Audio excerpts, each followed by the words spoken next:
Lesson 5 na tayo. Ang pag-aaralan naman natin ay laws of radicals. Number 1. Nth root of x raised to n equals x. Itong nth root of x raised to n, pwede mo siyang isulat as x raised to n times 1 over n. Itong 1 over n, yan yung radical sign. Equals x, then multiplying fractions, n over n equals x raised to n divide n equals 1. Or simply x lang, kaya naging ganito yung sagot. Example, 4th root of x raised to 4. Ang sagot dyan ay x. Number 2. Nth root of xy. Pwede mo siyang isulat as nth root of x times nth root of y. Or, example,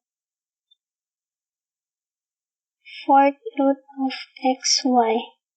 Pwede mo siyang isulat as 4th root of x times 4th root of y. Yan, ganun lang ibig sabihin. Number 3. Nth root of x over y. Pwede mo siyang isulat as nth root of x over nth root of y.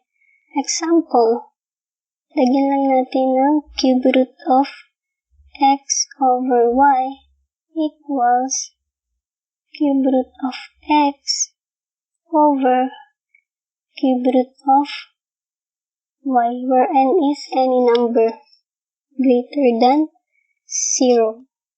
Number 4. A nth root of x plus b nth root of x equals a plus b nth root of x. Ibig sabihin lang ito. Example, 2.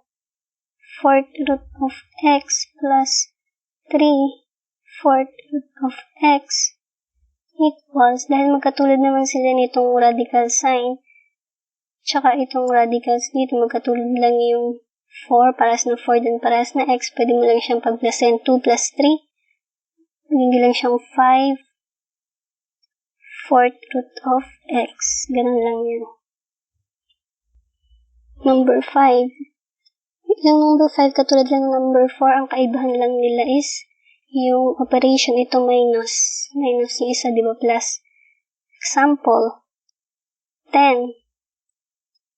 4th root of x minus 2 4th root of x equals, magkatulad lang sila nito, at saka ito magkatulad lang, then magiging 10 minus 2, 8 4th root of x na yung magiging sagot. Yan, ganun lang yung laws of radicals. Sana may natutunan kayo sa video na to.